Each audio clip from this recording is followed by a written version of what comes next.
All right, we're going to meditate. My name's Alma Wayne Myers, and meditation is great for you. So if you don't know, I guess it's time you learn. So we're going to sit here and do some nice breaths because breathing is really the process of experiencing what's going on right now. And the problem is, people are often distracting themselves from what's going on right now because it's stressful, it's hard, the problems build up. You start getting depression, anxiety, and all kinds of other issues, health issues come up. Definitely makes epilepsy worse. So you want to make sure that whenever your body's having a hard time, you come back to your breath. This is sometimes hard to remember, like when you're freaking out, but if you can have somebody just say, take a deep breath, and you can remember to take a deep breath, or you can hear somebody else's voice say, hey, take a deep breath, you're gonna be okay. And seriously, it's all it takes sometimes is just to have somebody to remind you to take a deep breath so that you can connect with right now and get out of the experience that has you kind of panicked and trapped. So oftentimes, some of these things are easier said than done, and it does require some work and some emotional release to help make it faster and more efficient. Because if you're just holding on to your emotions and you're not letting them go, they just gonna build up and build up and build up, and then that's when we're having an awful lot of problems. So what we want to do is become aware of our breath, and the way that you do that is you just follow the path of it. So for the most part, we're going to do a little belly breathing, and what this is also called is diaphragmatic breathing.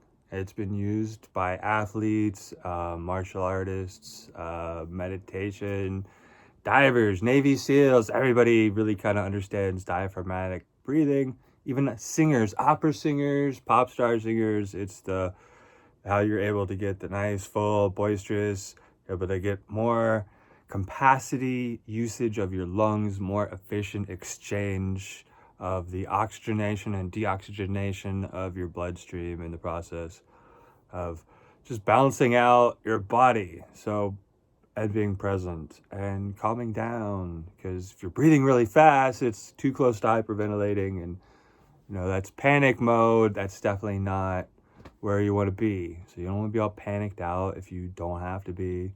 And obviously, if you're in a situation where you need to be panicked about it, you should get out of that situation. And that's just kind of how it works. So if you are currently in a nice place where you don't have a whole lot of problems around you, then it's a whole lot easier. But if you got a bunch of people around you that make problems for you all the time, then I highly recommend earplugs. Earplugs are amazing because especially some nice 32 decibel ones that block out a lot of noises. So you can kind of hear yourself, and you kind of hear people talking sometimes, but for the most part, like, it's all kind of blocked out. It gets rid of all of the residual noise, ambient noise, the stuff that's going on, the clock's ticking, the motor on a little fan blowing on your computer or on your laptop, or whatever. There's always something. It's kind of little noises going on. People are aware of them or they're not. Cars driving by, sirens, planes flying overhead. Like, there's just little noises all the time. So it's a lot easier if you are struggling to focus by blocking them all out. Personally, it works amazing for me. As you can see, I'm able to think, I'm able to meditate and focus a whole lot easier without having a seizure from just random noises that I can't really control because it's environment. So again, we're gonna do some diaphragmatic breathing so we can help strive to thrive in these horrible situations or amazing situations, because really it just becomes an amazing situation once you realize how to deal with it, how to improve yourself, how to be the best version of yourself, and not feel like you suck at what you're doing.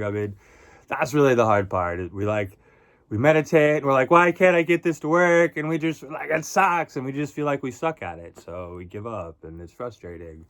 And it's really not supposed to be like that. It's really about experiencing who you are, and it's not about shutting everything off all the time. It's not about, ideally that's somewhere we want to get to, but you really have to understand what it is being aware of like what's going on with you. And if you have anxiety, then you need to make sure you're using your root chakra when you're meditating, because honestly, that's the only way you're not going to have anxiety that I have discovered. I've been doing meditation for over 20 years, anything from Tibetan to Pure Land.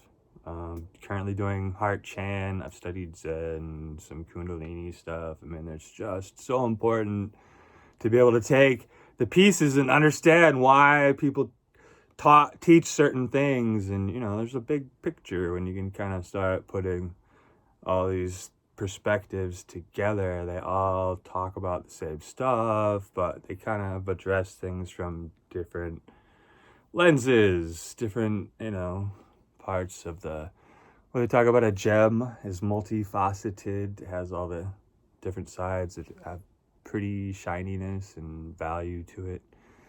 So it's that same concept. If deeper understanding of different meditations bring deeper understanding of meditations in general. So not everybody's gone through the process to understand the importance of doing the Kundalini root chakra work in order to build a foundation like a pyramid instead of building one like a tower. So other people compare it to a tree, but you still have to understand it's the roots are deep and wide. They're not just like barely in the ground, or else it's just gonna fall over. So ideally, you have a pyramid's got a very solid base. So we do the foundation of the pyramid. So you want to make sure you're working on the foundation so the ground doesn't give way, so that you're not slipping when you're trying to do things. So what this does with me, it helps with pulling the energy out of my brain, out of my heart. Whenever there's the anxiety, the panic attacks, whenever there's the extra just craziness in my head, I'm able to pull it down. And the root chakra, doing some Kegel exercises, has been amazing for the recovery of my brain, as well as helping me be able to think clearer, especially when life gets crazy. Sometimes it takes a little while, some work, to be able to get back to a very functional state. At one point for me, it was like a month before I could think straight again after having a bad seizure. It just was that long.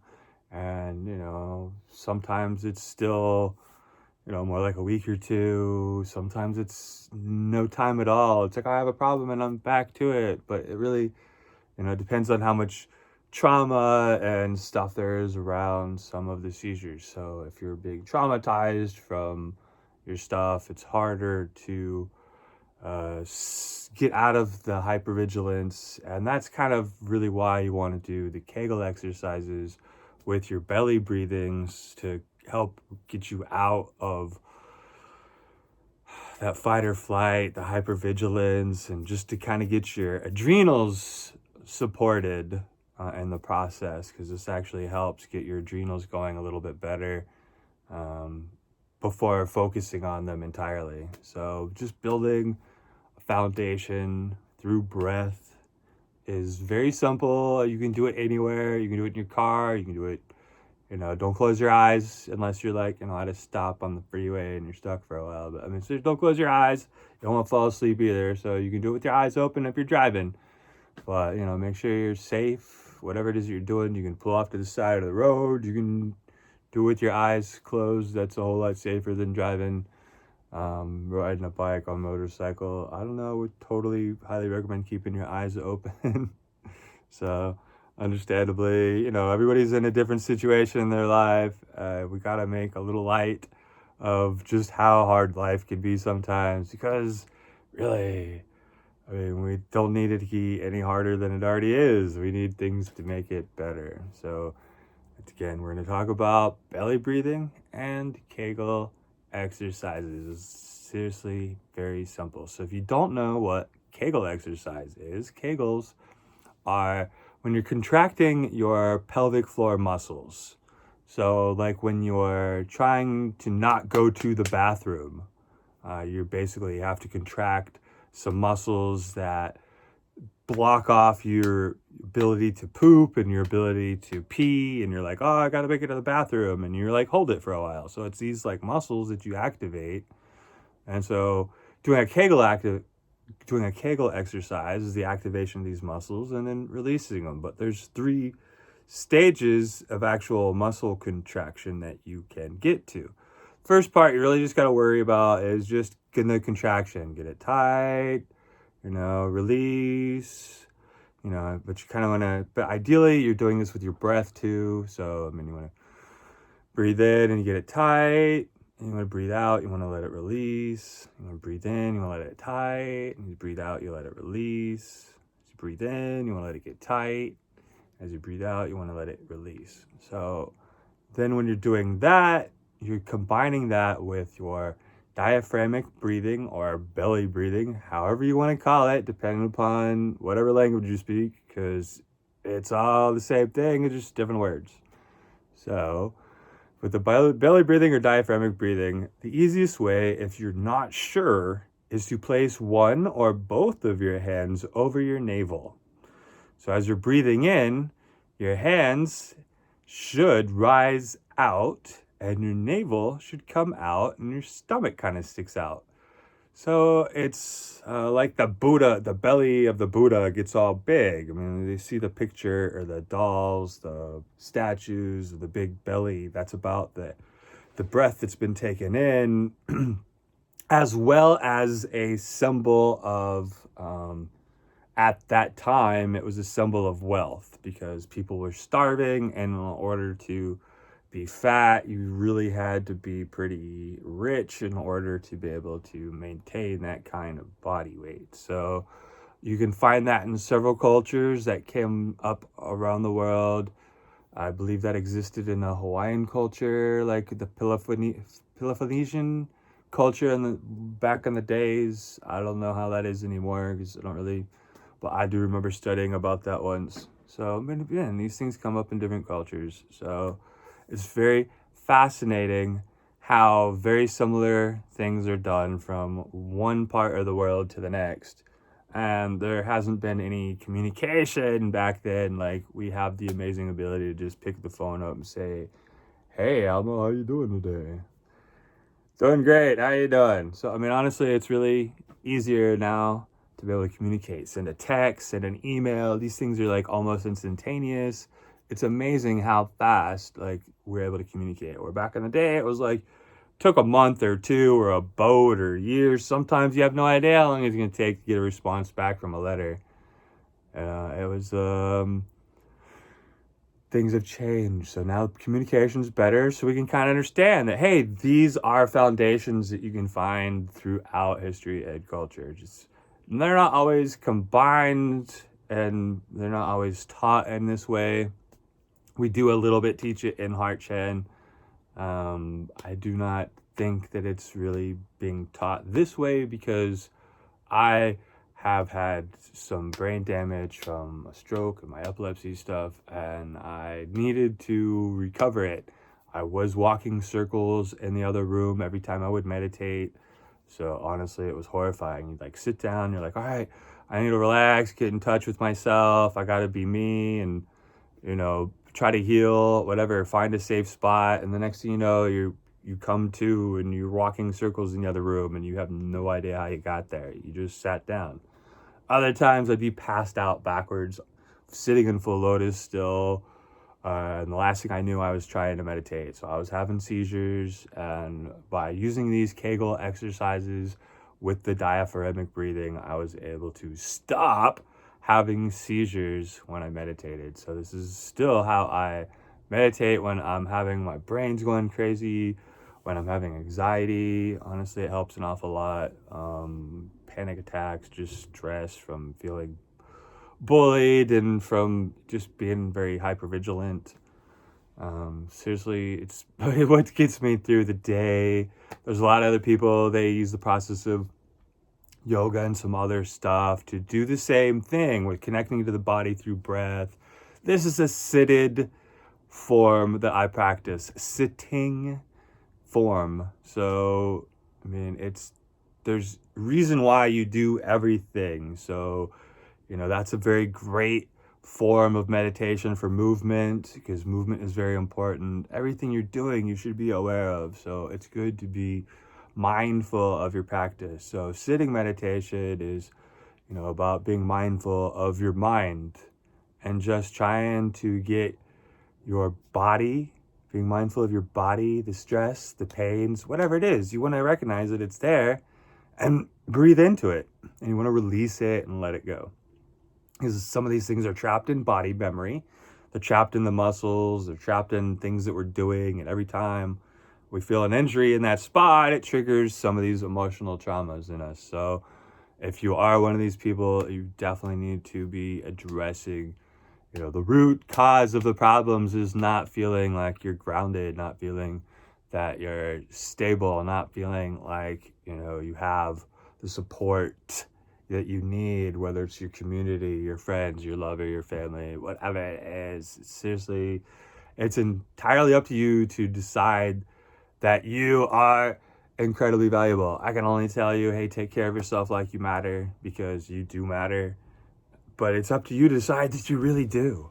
It's just words coming out of my mouth until you decide that you matter. So you should understand that life is precious. So many people have already passed and died, and they wish they were still alive. And there's plenty of other people that feel the same way as they're on their deathbeds and stuff. They enjoy the fact being alive is precious. Every moment you have of being alive is precious. So we need to make sure we're enjoying it as best as we can, and we're able to address our problems. This is something that helps with mental health, physical health, emotional health, combines it holistically in the whole process of just coming in touch with who you are and what you need, and start finding answers to questions, come a lot faster. Memories are a lot quicker. You forget less things. I mean, I can't say everything's perfect, but the more you work at it, the better it gets. So if you're addressing your health along the way, this is an amazing way to help your body be in a state where it is out of hypervigilance and healing. So take nice deep breaths. Basically you want to breathe in through your nose. You want to breathe out through your nose. So we do nice, slow, soft, long, and deep breaths. So it will probably take many of you a little while to get in practice with relaxing your stomach muscles enough to take a deeper breath, to get your chest muscles opened up, to get the diaphragm released. And if you're leaning forward a lot, it's a lot harder. So, ideally it's good to kind of sit up straight. When we talk about sitting tall like a pine tree, so your head is headed up like the stalk of the tree, your body's the stalk, it's all going up straight towards the sky because the tree grows up to the sun. And basically where you're sitting, you can be cross-legged, you can be half lotus where you've got one foot on top of the other, and you can do full lotus, which I'm sitting in full lotus right now. That's just basically how I sit.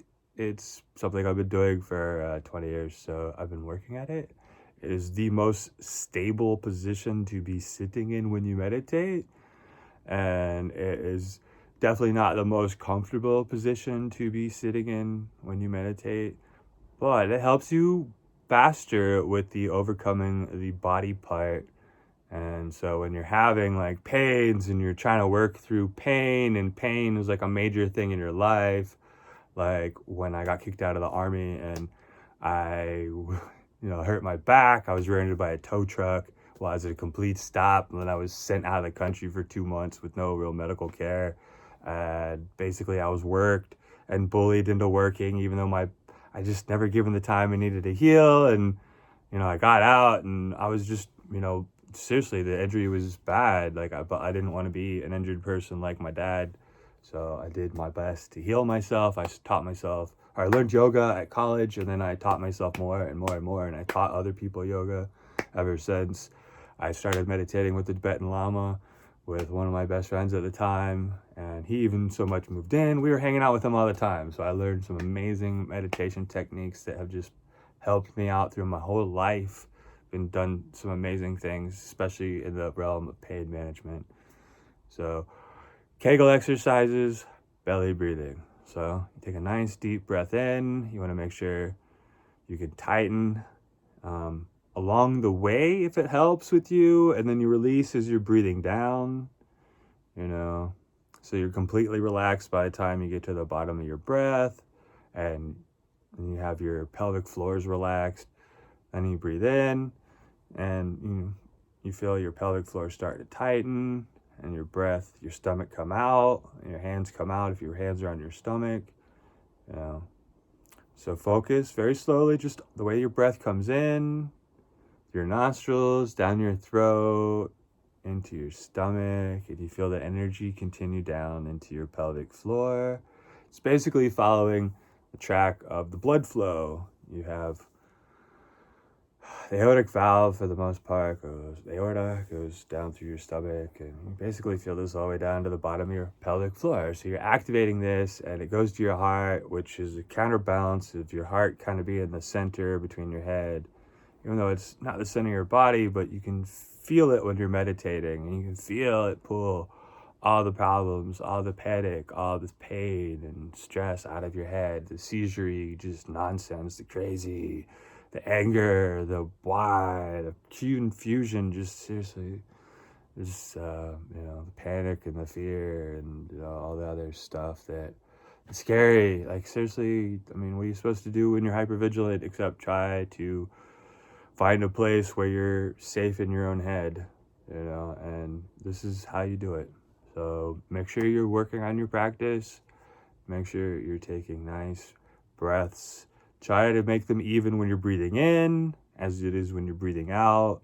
If you can, go between 3 to 10 seconds on your breath on the top and on the bottom. So as holding it tight and keeping the relaxed. So this will help more in the whole process of getting in tune with your breath, getting in tune with your body, and working your way into deeper understanding of meditation. Because you can talk about it, but a lot of it is something that's self-discovery. So you have to discover what meditation means to you and where it brings you. And then when you have questions about it, you have to ask a mentor or a meditation master or whatever people want to be called. Shifu. I call a guy Shifu. I call another guy Lao Shi. I got other people that are friend. I got, whatever. It doesn't matter. Like, whatever you want to be called. You just ask somebody who knows a lot more than you. So I've been doing this for 20 years. I've been doing it to help maintain my epilepsy. Well, I don't take prescription medications for them because they don't work. So this is basically what I got, is how to not be insane in the brain by using breath, by breathing holistic lifestyle. So breath is how the body experiences the now, how the soul, how your essence, how you connect with the moment. Because if you're not breathing, you're not connected with the moment. You're trapped in fight or flight. You're, in something that already happened or something that might happen. So, it sucks. It's really hard. So that's why we got to focus on our breath first. It's one of the most important things to help clear our head, clear our heart, get the panic all down, out, get the pain, just to subside. It really, really, really is important to make sure you learn how to breathe through it. So, my breaths are pretty deep. I've been doing this for a while, so you want to make sure you're doing it at a nice, comfortable rate for yourself. If you want to breathe faster than myself or breathe slower than myself, make sure that you are just making an even effort on your breath in and your breath out. Make sure that you're contracting up and you're relaxing on the breath down. So, palms together. Nice little bow up. All right. So it's just basically a gratitude movement I appreciate you being here. I appreciate you taking the time. Appreciate all the people that taught this before and all the people that will teach after. I appreciate the now. So, all right. There's a few ways to hold your hands. So this is the OK signs is called the Great Perfection Mudra, and it's one of the ones that I practice the most. One of the other more common ones is the Meditation Mudra, and you just put your hands down here. But Great Perfection Mudra, you place your hands in front of you on your knees. You want to sit up straight. Let your shoulders relax. I know a lot of times we're all stressed out, so it takes a while to get our shoulders down. So this is part where you're like breathing in to where you're tight. You want to make sure you're aware of where you're at. Tightness in your neck, jaw, all these things affect you, which is why it's good to do yoga before you meditate or stretch or tai chi or whatever it is that gets your body in alignment and de-stresses you. But it's definitely preferred to do before, that way your body and mind can be a little more at rest. You work through some of the problems. It really helps. So even let's just take 5-10 minutes to stretch, and then you sit down and do your 15-30 minute meditation, hour meditation, whatever it is that you do. So all right, thank you. So we're going to practice real quick. Take a nice couple breaths. Take a breath in and hold and release and hold and take a breath in and hold and let it go. Release and hold your breath. And take a breath in and hold. Release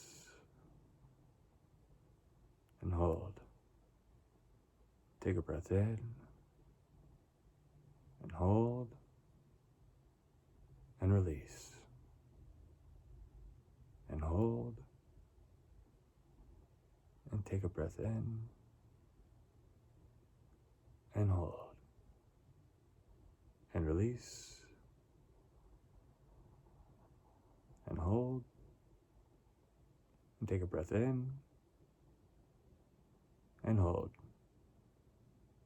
and release, and continue this at your own rate for the next 5 to 10 or 15 minutes. And whenever you're ready, open your eyes and have yourself a wonderful day.